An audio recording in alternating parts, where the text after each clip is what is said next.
En el nombre del Padre, del Hijo y del Espíritu Santo. Amén. Jesús, luz verdadera que ilumina a todo hombre, luz que llega a este mundo. Nosotros sabemos que tú has venido de Dios, el Padre, para ser nuestro Maestro, y que enseñas los caminos de la verdad. Las palabras que oímos de ti son espíritu y son vida. Pero ¿quién es digno de abrir el libro rompiendo el sello? Tú solo, tú que diste tu vida por nosotros y nos pagaste para Dios con tu sangre. Danos a conocer los misterios del reino de Dios y las inagotables riquezas de tu corazón. Descúbrenos los tesoros de la sabiduría y de la ciencia de Dios que en ti se ocultan. Haz que tu palabra penetre nuestras almas, guíe cual luz nuestros pasos, ilumine nuestra senda, hasta que a medida de cada día se visible la tierra. Tú que vives y reinas por los siglos de los siglos. Amén. Muy bien. Bienvenidos otra vez con vosotros y otra vez el ponente le tengo ahí sentado, de lo cual me alegro, quiere decir que he dado tiempo a volver. Estaba previsto que tenía una prueba esta tarde, pero la he podido solucionar antes de. Me dijo, prepara algo Adolfo, y a mí se me ha ocurrido algo que tampoco es muy habitual, pero en nuestros cursos me refiero, pero que es de vital importancia, porque yo os lo aconsejo a todos, que si no lo habéis leído, leáis despacio el Concilio Vaticano II. ¿Por qué? Pues porque es un tesoro de doctrina, la última que tiene la Iglesia Católica después del Concilio Vaticano, y yo he cogido esta Constitución Dei Verbum, palabra de Dios, porque ilustra mucho. Vais a ver que salen citas, porque en nuestros cursos ya hemos ido incorporando frases del concilio que avalan lo que estemos diciendo. Pero bueno es que echemos una mirada completa, al menos a esta Constitución, que es la palabra de Dios, ¿no? Pues bien, por hacer un pelín de historia, como sabéis, el Concilio Vaticano fue el 21º, o sea, el 21, ecuménico de la Iglesia Católica, y tenía por objeto la relación entre la Iglesia y el mundo moderno. Fue convocado por el Papa Juan XXIII, quien lo anunció el 25 de enero de 1959. Fue uno de los acontecimientos históricos que marcaron el siglo XX. Tuvo 4 sesiones, la primera de ellas fue presidida por el mismo Juan XXIII, pero él no pudo seguir, no pudo concluir este concilio, puesto que falleció un año después, el 3 de junio del 63. Las otras 3 etapas fueron convocadas y presididas por su sucesor, Pablo VI, hasta su clausura, que fue el 8 de diciembre del 65. La lengua oficial, como sabéis, en la Iglesia es el latín. Comparativamente fue el concilio que contó con mayor y más diversa representación de lenguas y etnias, con una media de asistencia de unos 2.000 padres conciliares, 2.000, se dice bien, procedentes de todas las partes del mundo. Asistieron además miembros de otras confesiones religiosas cristianas. Y el concilio se convocó principalmente por promover el desarrollo de la fe católica, lograr una renovación moral de la vida cristiana de los fieles, adaptar la disciplina eclesiástica a las necesidades y métodos de su tiempo y lograr la mejor interrelación con las demás religiones, principalmente los hermanos separados y las iglesias orientales. O sea, había tajo por delante y además urgente, aunque pareciera una época en que no surgía nada.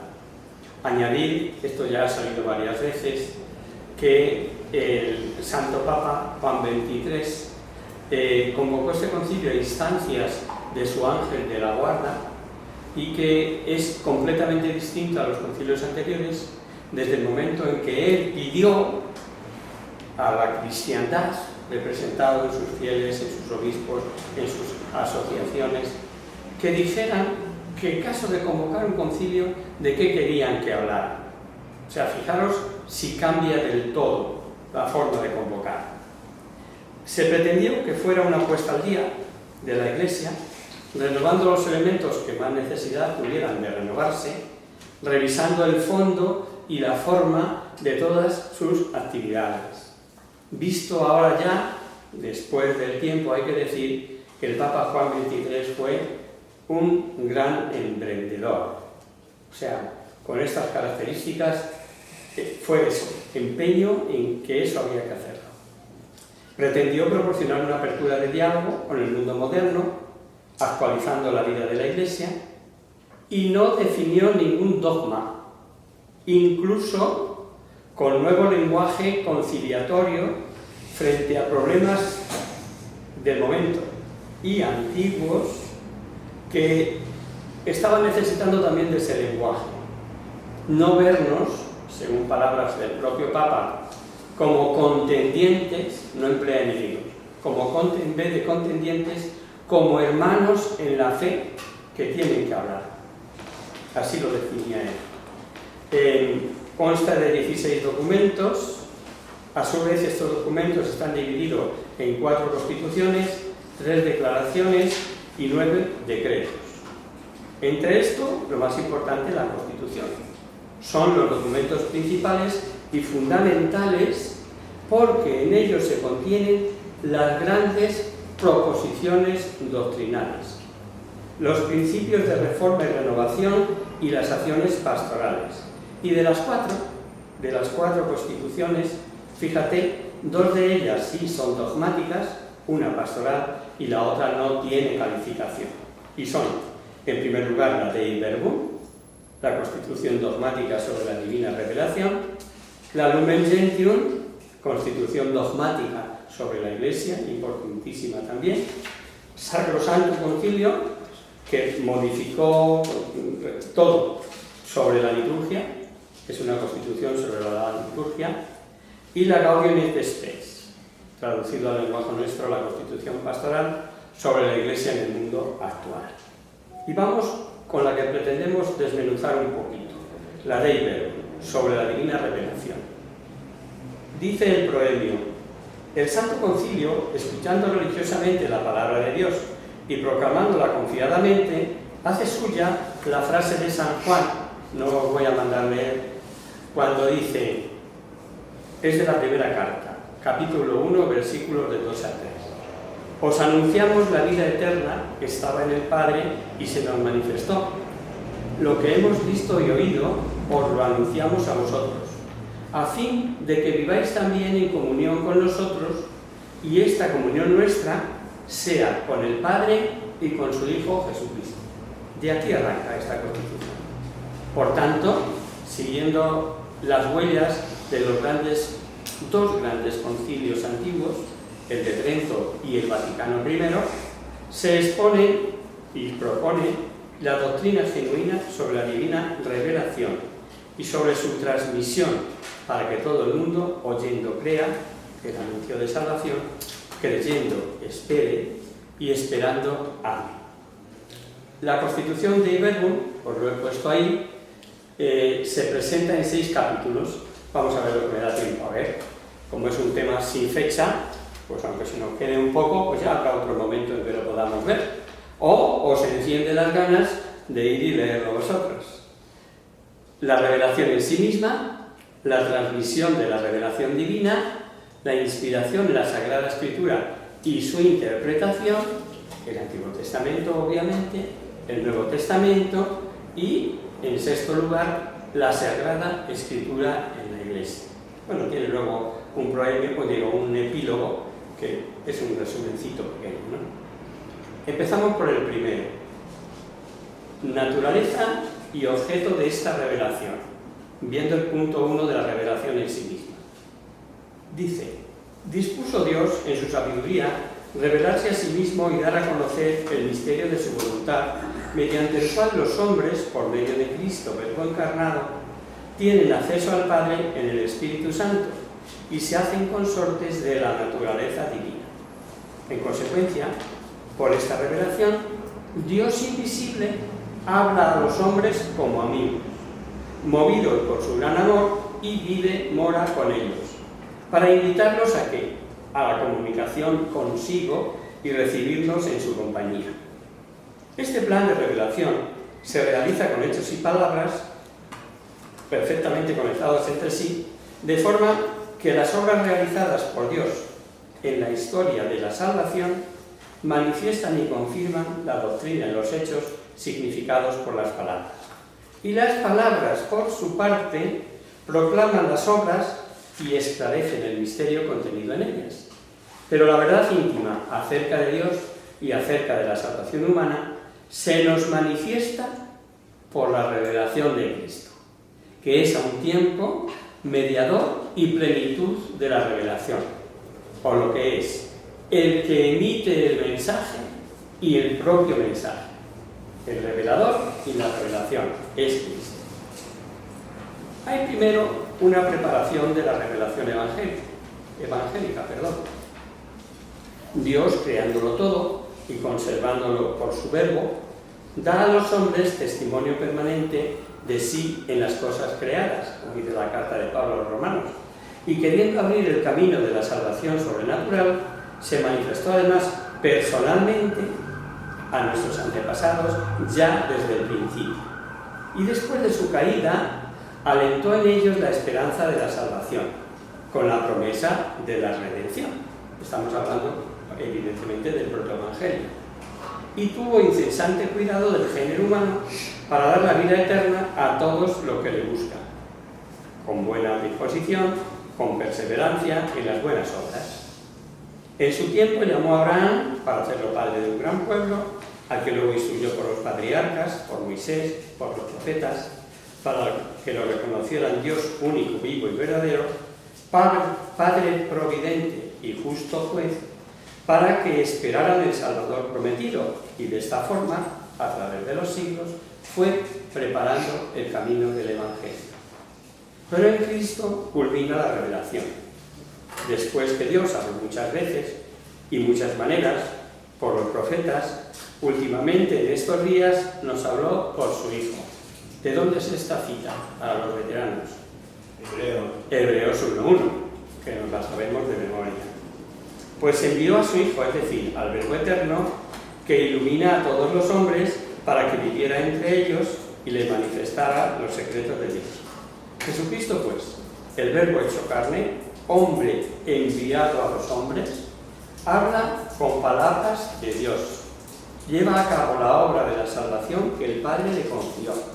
Por tanto, Jesucristo, y ver a Cristo es ver al Padre, con su total presencia y manifestación personal, con palabras, obras, señales, milagros y sobre todo con su muerte y resurrección gloriosa de entre los muertos, y por último con el envío del Espíritu Santo, del Espíritu de la verdad, completa la revelación y confirma con el testimonio divino que vive en Dios con nosotros para librarnos de las tinieblas del pecado y de la muerte y resucitarnos a la vida eterna. La economía cristiana, por tanto, como alianza nueva y definitiva, nunca cesará. Y no hay que esperar ya ninguna revelación pública antes de la gloriosa manifestación de nuestro Señor Jesucristo. ¿A dónde nos remiten? A la parusía, que es verdad y que se alegra el fin del mundo. ¿Cómo hay que recibir esta revelación? Pues dice el concilio que hay que recibirla con fe. Cuando Dios revela, hay que prestarle la obediencia de la fe, por lo que al hombre se confía libre y totalmente a Dios, prestando a Dios revelador el homenaje del entendimiento y la voluntad. Escuchar la palabra de Dios requiere estas dos cosas, aparte de la buena disposición, entendimiento y voluntad, y asintiendo voluntariamente a la revelación hecha por Él. Para profesar esta fe es necesaria la gracia de Dios, que previene y ayuda en los auxilios internos del Espíritu Santo. el cual mueve el corazón y lo convierte a Dios, abre los ojos de la mente y da a todos la suavidad en el aceptar y creer la verdad. Fijaos lo que dice el Concilio. El Espíritu Santo nos da esa suavidad de aceptar y creer la verdad. Y para que la inteligencia de la revelación sea más profunda, el Espíritu Santo perfecciona constantemente la fe por medio de sus dones. Las verdades que se nos revelan. Pues bien, mediante la revelación divina quiso Dios manifestarse a sí mismo y los eternos decretos de su voluntad acerca de la salvación de los hombres. Dice, entrecomillado, para comunicarle los bienes divinos que superan totalmente la comprensión de la inteligencia humana. Obviamente, no somos capaces, nuestra mente es limitada. Y confiesa el Santo Concilio que Dios, principio y fin de todas las cosas, puede ser conocido con seguridad por la luz natural de la razón humana, partiendo de las criaturas, claro, pero enseña que hay que atribuir a su revelación el que todo lo divino, que por su naturaleza no podamos conocer por la razón humana, lo pueden conocer todos fácilmente, con certeza y sin error alguno, incluso la condición presente del género humano. O sea, si no hubiéramos tenido la venida de Cristo, si no hubiéramos tenido su revelación real, tendríamos que estar adivinando por las obras de las criaturas. Pero eso nos está garantizado ya, es la revelación misma. La transmisión.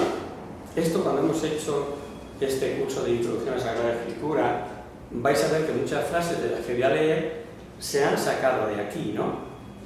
Dice, dispuso Dios benignamente que todo lo que había revelado para la salvación de los hombres permaneciera íntegro para siempre y se fuera transmitiendo a todas las generaciones. Por ello Cristo, Señor en que se consuma la revelación total, mandó a los apóstoles que predicaran a todos los hombres el Evangelio, comunicándoles los dones divinos.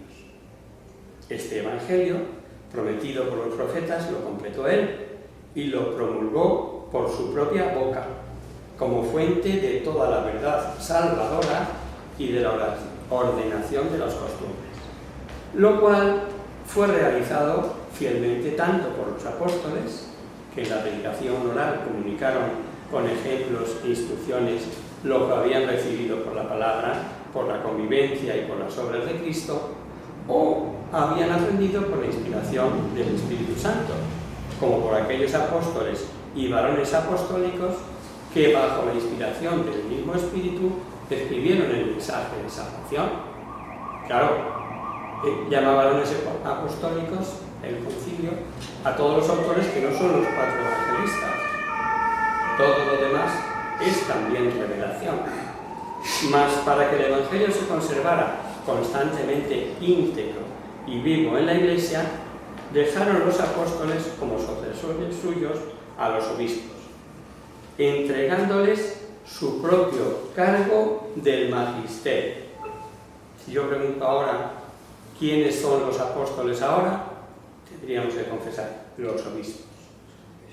Por consiguiente, esta sagrada tradición y la Sagrada Escritura de ambos testamentos son como un espejo en que la Iglesia peregrina en la tierra contempla a Dios, de quien todo lo recibe, hasta que le sea concedido el verbo cara a cara tal como es.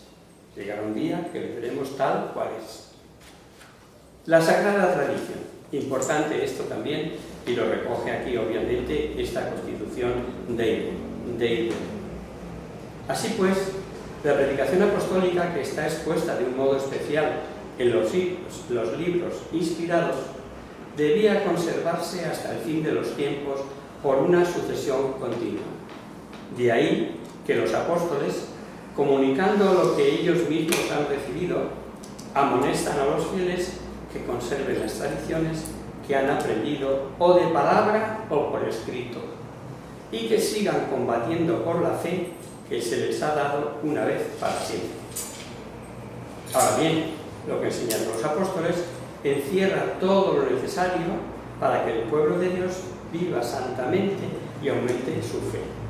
Y de esta forma la Iglesia, en su doctrina, en su vida y en su culto, perpetúa y transmite a todas las generaciones todo lo que ella es, todo lo que ella cree.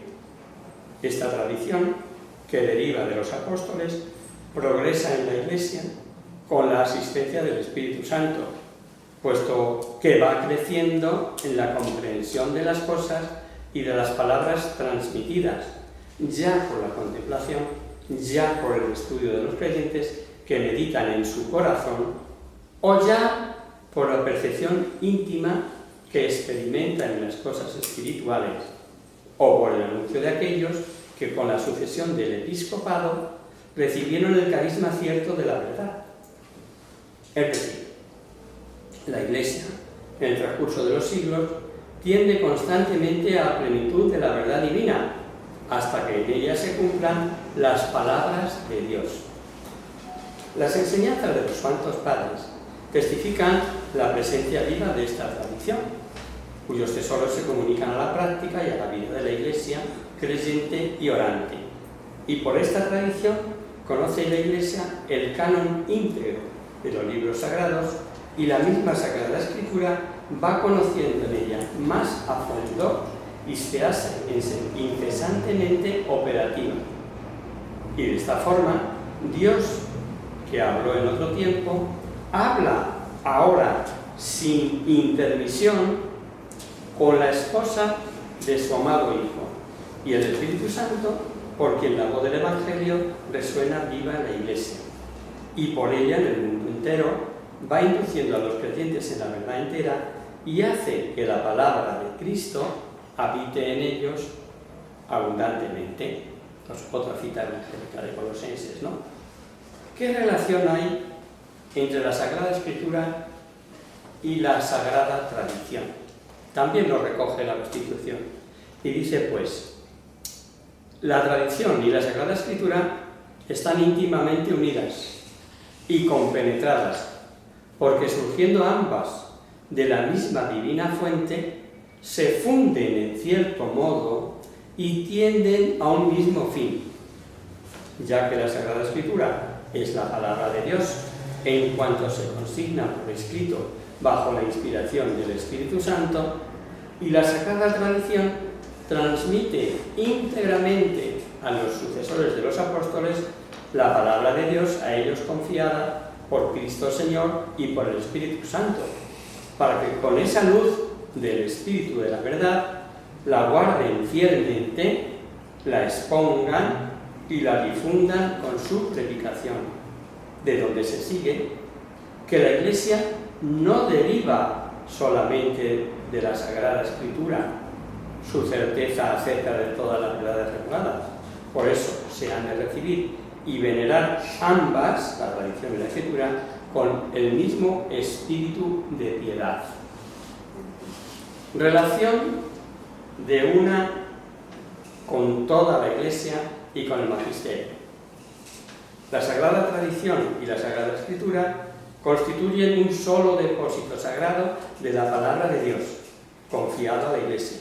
Fiel a este depósito, todo el pueblo santo, unido con sus pastores, en la doctrina de los apóstoles y en la comunión, persevera constantemente en la fracción del pan y en la oración.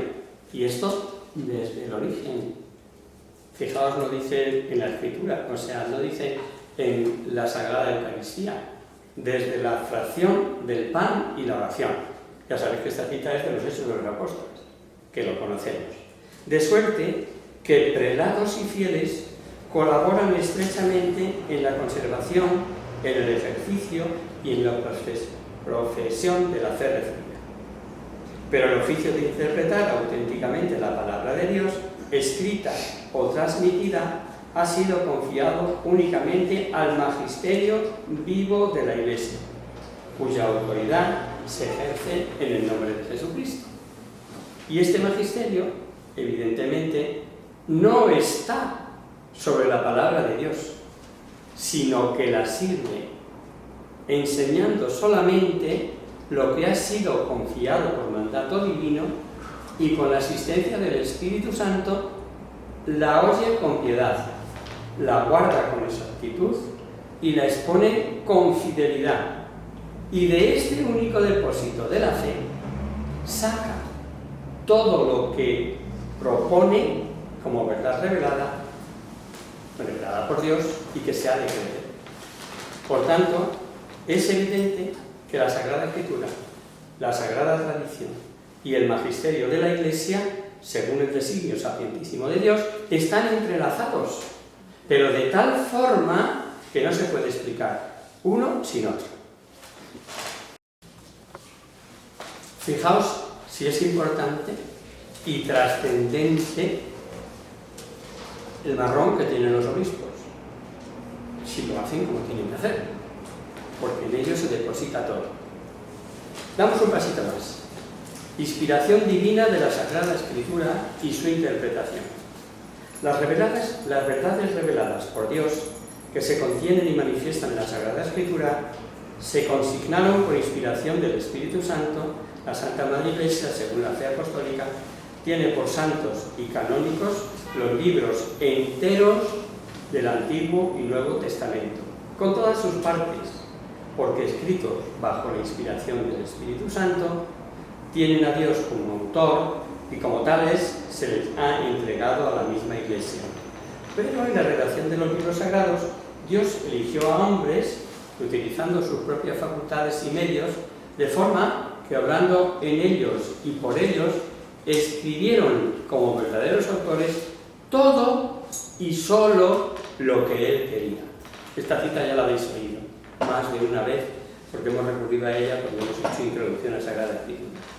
Pues como todo lo que los autores inspirados o agiógrafos afirman debe tenerse afirmado por el Espíritu Santo, hay que confesar que los libros de la Escritura enseñan fielmente, con fidelidad y sin error, la verdad que Dios quiso consignar en las sagradas letras para nuestra salvación.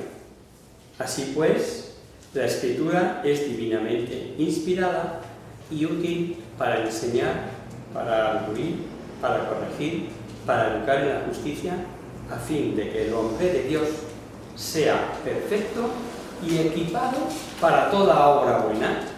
Esta cita es ¿de quién? De la segunda Timoteo. La ha recogido el concilio porque condensa perfectamente esto. ¿Cómo hay que interpretar la Sagrada Escritura? Pues, hablando Dios en la Sagrada Escritura, por hombres y de manera humana, para que el intérprete de la Sagrada Escritura comprenda lo que Él quiso comunicarnos, debe investigar con atención lo que pretendieron expresar realmente los agiógrafos y plugo a Dios manifestar con palabras de ellos. Para descubrir la intención de los agiógrafos, entre otras cosas, hay que atender a los géneros literarios, puesto que la verdad se propone y se expresa de maneras diversas en los textos de diverso género, histórico, profético, poético o en otros géneros literarios. Conviene además que el intérprete investigue el sentido que intentó expresar y expresó el agiógrafo en cada circunstancia, según la condición de su tiempo, de su cultura, según los géneros literarios usados en su época. Pues para entender rectamente lo que el autor sagrado quiso afirmar en sus escritos, hay que atender cuidadosamente tanto a las formas nativas usadas de pensar, de hablar o de narrar, vigentes en tiempos del agiógrafo, como las de aquella época solían usarse en el trato mutuo de los hombres. Expone muchas más cosas, pero me las salto, porque esto evidentemente lo suponemos. Pensamos que las traducciones que se nos dan están debidamente hechas y debidamente comprobadas y ratificadas. Esto es labor de gente que sabe y trabaja y estudia en ello más que los simples fieles. Y, esto es importante saberlo, toda traducción de la Sagrada Escritura tiene que estar, para darla como buena, constatada por uno de estos sucesores de los apóstoles. De ahí el famoso Liliota o con licencia de él. No me meto más por ahí. Con descendencia de Dios. En la Sagrada Escritura se manifiesta, salva siempre la verdad y santidad de Dios, la admirable condescendencia de la sabiduría divina, para que conozcamos la inefable benignidad de Dios y de cuánta adaptación de palabra a uso y teniendo providencia y cuidado de nuestra naturaleza. Porque las palabras de Dios, expresadas con lenguas humanas, se han hecho semejantes al habla humana, como en otro tiempo el verbo del Padre eterno. Esto ya lo hemos experimentado en alguna ocasión, pero bueno que nos lo diga el concilio, ¿no? Que en aquella época había esto, había aquello, esto quería decir esto, etcétera, ¿no?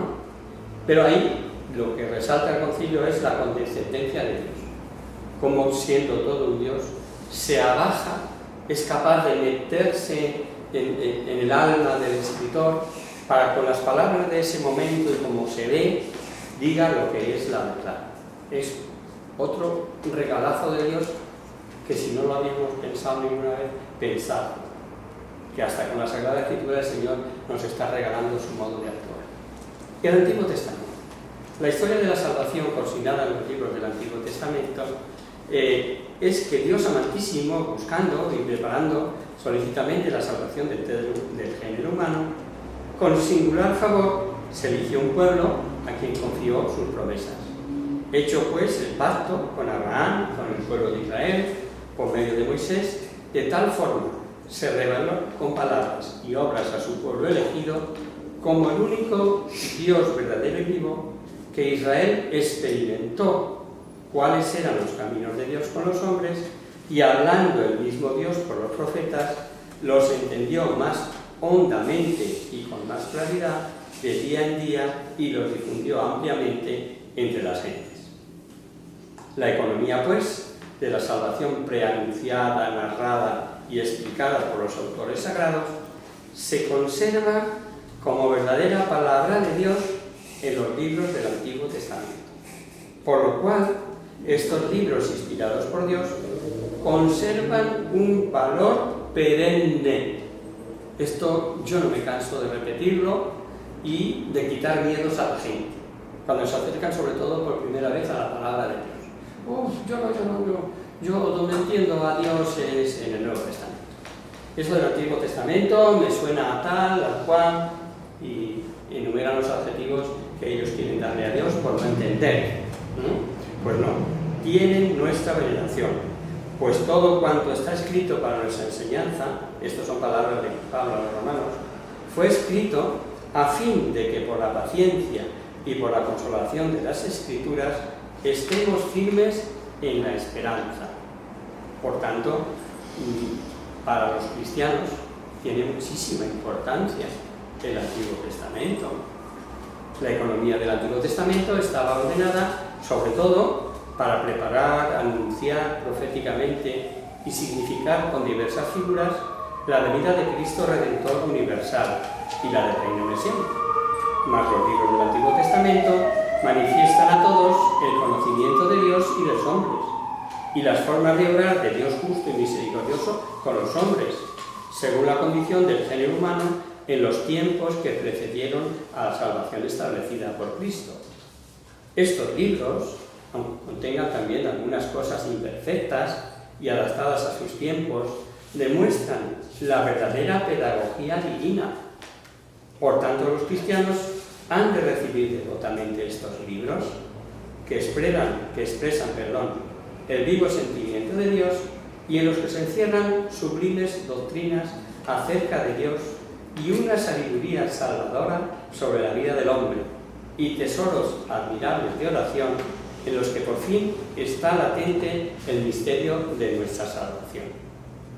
El Nuevo Testamento, la excelencia del Nuevo Testamento. La palabra divina, que es poder de Dios para la salvación de todo el que cree, se presenta y manifiesta su vigor de manera especial en los escritos del Nuevo Testamento. Pues al llegar a la plenitud de los tiempos, el Verbo se hizo carne y habitó entre nosotros, lleno de gracia y de verdad.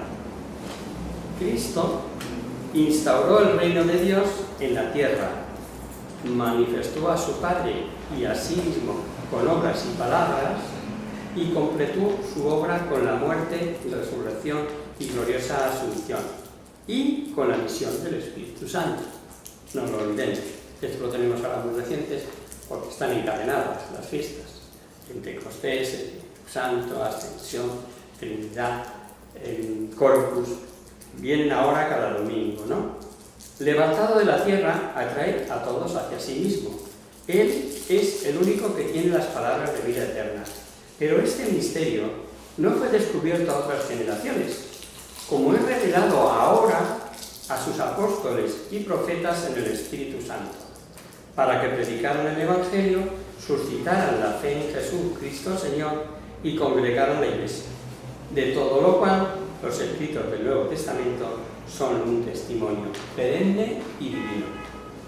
Nadie ignora que entre todas las Escrituras, incluso del Nuevo Testamento, los Evangelios ocupan con razón el lugar preeminente, puesto que son el testimonio principal de la vida y doctrina del Verbo encarnado, nuestro Salvador. La Iglesia ha defendido siempre y define que los 4 Evangelios tienen origen apostólico, pues lo que los apóstoles predicaron por mandato de Cristo, luego, bajo la inspiración del Espíritu Santo, ellos y los varones apostólicos lo transmitieron por escrito, fundamento de la fe, es decir, el Evangelio en 4 redacciones, según Mateo, Marcos, Lucas y Juan. Y por último, porque ya no nos va a dar tiempo a más, son menos 20, ¿no? Son menos 20. Resaltar el carácter histórico de los Evangelios. Y lo dejamos aquí, quedan un par de capítulos. La Santa Madre Iglesia, firme y constantemente, ha creído y cree que los 4 referidos Evangelios, cuya historicidad afirma sin vacilar, comunican fielmente lo que Jesús, Hijo de Dios, viviendo entre los hombres, hizo y enseñó realmente para la salvación de ellos. Hasta el día en que fue levantado al cielo.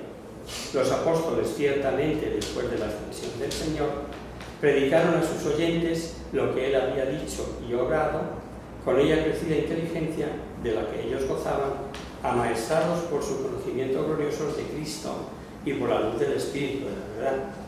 Los autores sagrados escribieron los 4 Evangelios, escogiendo algunas cosas de las muchas que ya se transmitían de palabra o por escrito, sintetizando otras o explicándolas, atendiendo a la condición de las iglesias, reteniendo por fin la forma de proclamación, de manera que siempre nos comunicaban la verdad sincera acerca de Jesús, pues sacándolo ya de su memoria, ya de sus recuerdos, ya del testimonio, y dice Lucas, de quienes desde el principio fueron testigos oculares y ministros de la palabra, para que conozcamos la verdad de las palabras que nos enseñan. Lo vamos a dejar aquí, Primero por no haceroslo pesado, un ladrillo, y segundo porque yo creo que si en otro momento empleamos los 2 capítulos que quedan, pues queda planchado. ¿Alguna duda o pregunta? ¿Por qué rechazó la Iglesia los escritos apócrifos? Me gustaría saberlo. No, a ver, hay una explicación, pero tenían que tener 3 características. Llegar desde los apóstoles, tradición apostólica. No estar en contradicción de lo evidente, de la verdad de Cristo, y de dejar de cantar el dato histórico. Eso es lo que se nos dice. Y así lo fueron haciendo. Y no fue cosa de un día ni 2. Cuando se pusieron el canon por escrito, ya sabéis que no fue hasta Trento. Hasta el Concilio de Trento no estaban definidos los canónicos de los deuterocanónicos. Y mientras nosotros, tradición, escrituras, lo que la Santa Madre Iglesia diga. Esto es lo que creo que deja bien claro esta Constitución. No olvidéis que las constituciones por su propio nombre son dignas de ser creídas.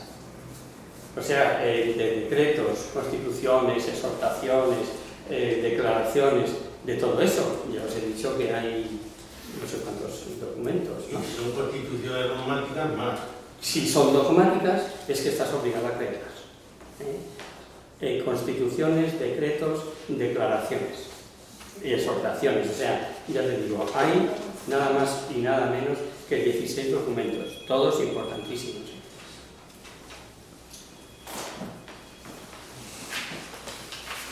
Nada más, pues venga, nos vamos. En el nombre del Padre, del Hijo y del Espíritu Santo. Amén. Divina de vida del cielo, que en tu nombre y se contempla en los ángeles.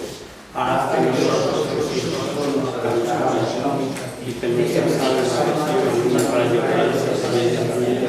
que no decaiga en los santos, sino que brille. María, Sol del cielo, despierta tu alma e ilumina nuestros espíritus en que haya vida. Refleja en nuestros hijos, concédenos un deseo del mundo y del cuerpo. María, poderosa como un ejército, concede a nuestra victoria. Somos tan débiles, nuestro enemigo ensoberbece nuestras gracias, mas a su manera nos seguro de Dios, y que conoce el poder de Dios y de la majestad de la unidad. Sálvanos, María, bella como la luna, única como el sol, temible como un ejército ordenado, levantada de pie de guerra, no de odio, sino de la de la amor. Amén.